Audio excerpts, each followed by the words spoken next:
Okay? Too many of us are going through the little things, and it's very lackadaisical. And I'll show you, Benja. So when we're doing our touches, a lot of you guys are just kind of, you know, nonchalantly just, there's no real focus to it.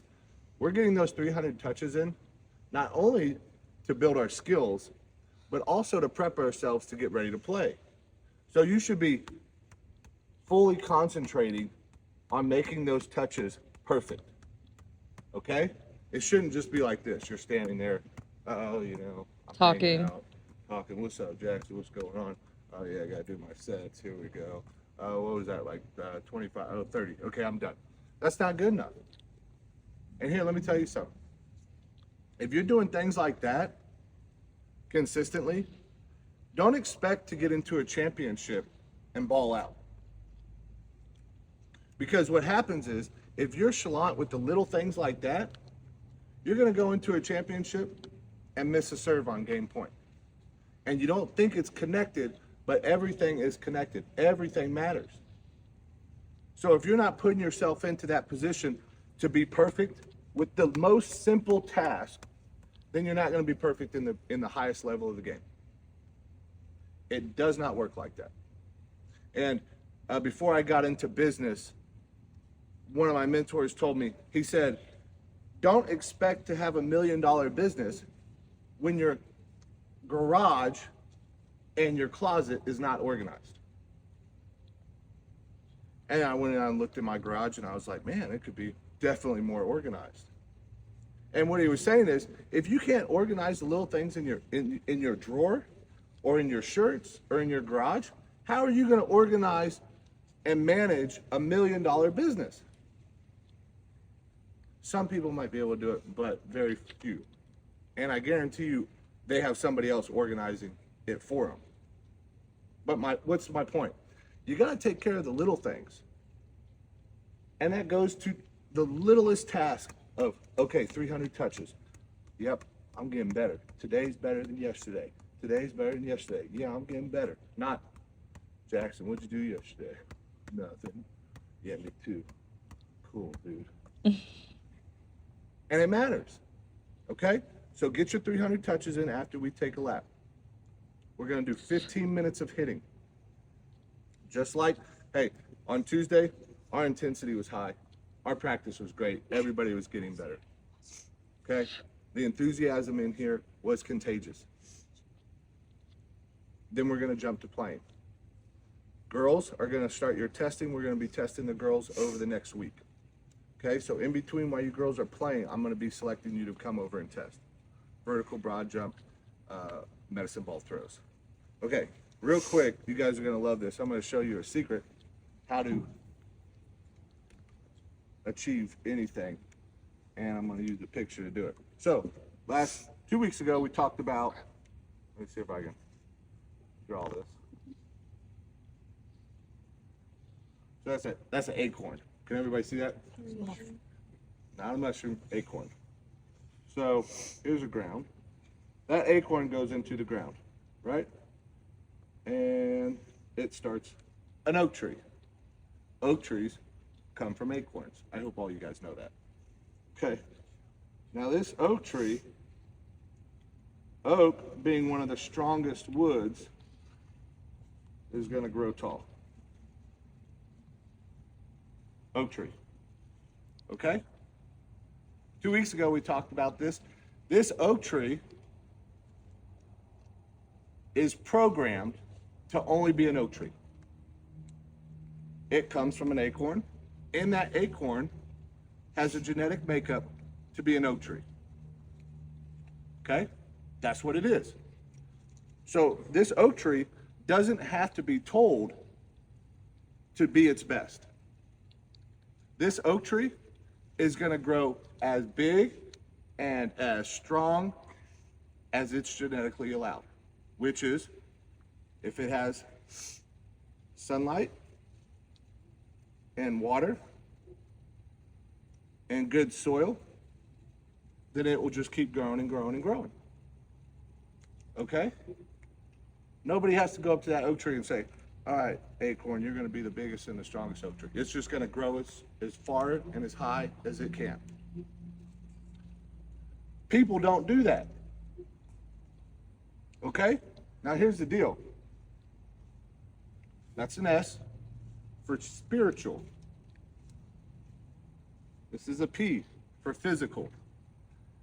This oak tree can only be an oak tree. Jackson, you are a spiritual being.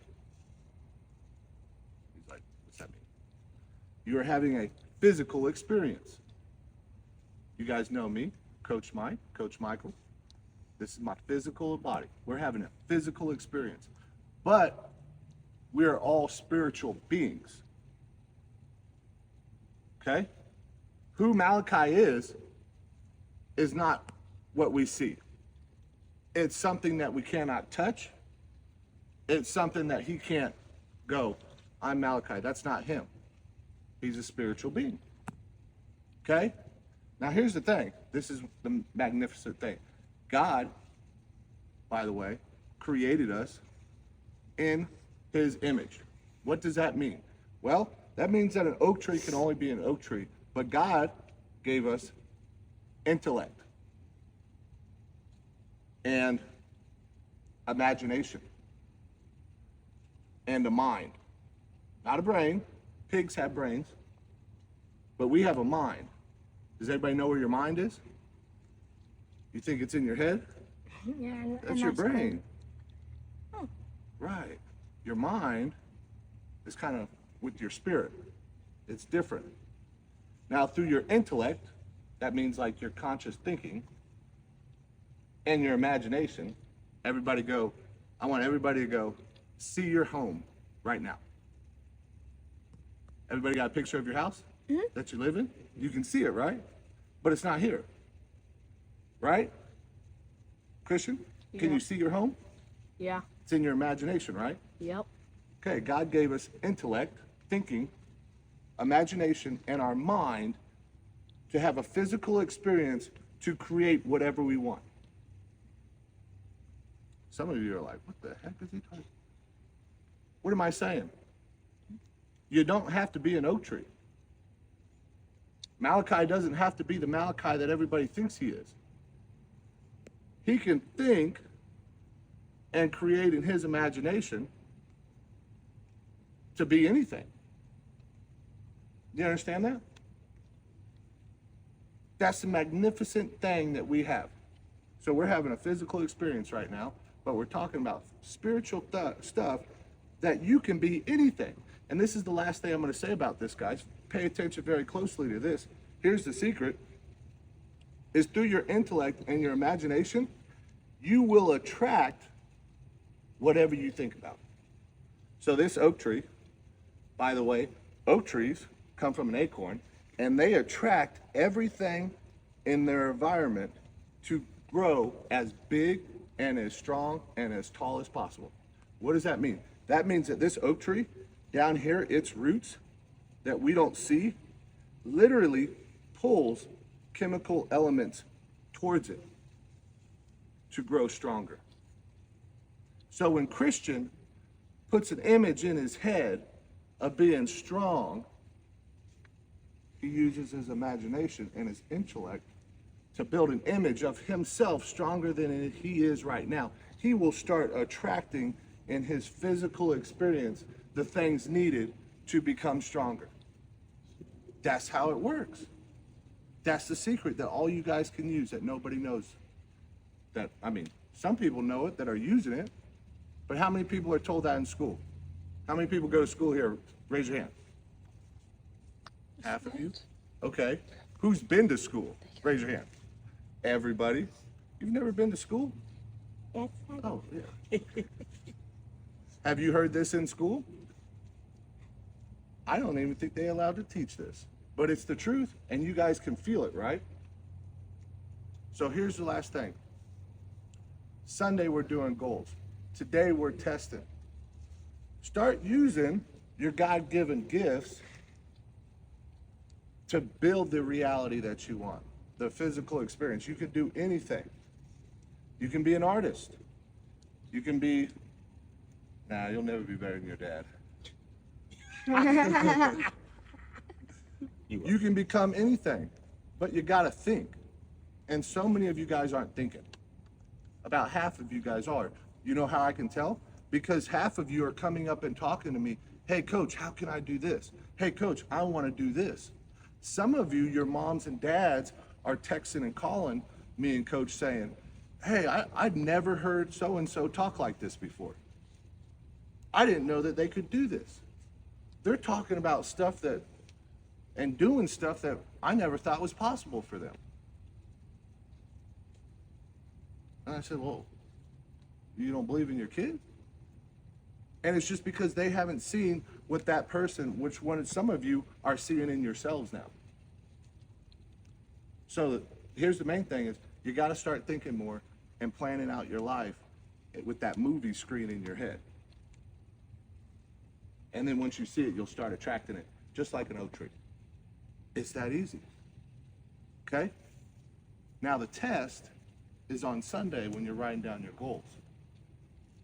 Because I'm going to see those, and I'm going to see who's paying attention. And it's not about just, oh, I'm hearing, because I'm hearing what coach says, but it's going and actually doing it. And that's the difference between somebody who's smart and somebody who has wisdom. Smart is writing down the right answers. Having wisdom is doing it. And then once you do it, your life shows it. Everybody in here can tell who has wisdom and not because it shows in everything they do. You understand? You guys ready to get better? Jackson? We'll break this down. Play for it on 3. 1, 2, 3. Play forward.